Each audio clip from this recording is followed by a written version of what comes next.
რა დროს მტრობა ბატონო, რა დროს მტრობა, ესე იგი სათნოების დღე უნდა გათენდეს შურზე და მტრობაზე ამაღლების დღე უნდა გათენდეს საქართველოსთვის ღმერთო, ეს დღე იყოს ასეთი, ჩვენ გზას, ჩვენ არ ვიცვლით ეს ჩვენ პოზიციას არ ვიცვლით, რომ საქართველოს ჭირდება ეროვნული თანხმობა, საქართველოს ჭირდება ეროვნული თანხმობის პარლამენტი, ეს შემუშავებული აქვს მეცნიერთა კონგრესს, როგორ, რანაირად, ჩვენ ვთხოვთ ამ ადგილიდან ყველა ტელევიზიას ღმერთი არ გწამთ, თითო საათი დაუთმეთ მეცნიერთა კონგრესს, რომ თქვენი ტელევიზიით საქართველოს მოსახლეობას უთხრან, რა არის ეროვნული თანხმობის პარლამენტი და დაივიწყებენ უკვე ფიქს პარტიულ პარლამენტზე, დაიმიწყებენ ფიქს ასე იგი ასეთ დაქუცმაცებულ პარლამენტზე და იქნება საუბარი სწორედ პიროვნებათა პარლამენტზე, იქნება საუბარი ეროვნული თანხმობის პარლამენტზე.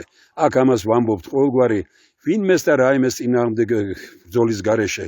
ჩვენ ყველა ვინ ვართ, ვინ მოგწონს, არ მოგწონს, ყველა უნდა ვიბრძოლოთ საქართველოსთვის. მეცნიერთა კონგრესის სიძლიერე არის იმაში, რომ ის არც ერთ მხარეს არ დგას ხალხთან და დგას მომავლის საქართველოსთვის ბრძოლაში. მომავლის საქართველოსთვის ბრძოლა დღეს ასეთ რამეს ვამბობთ ჩვენ რკინის ჯვარზე, აი ამ უნიკალურ და წმინდა ადგილზე.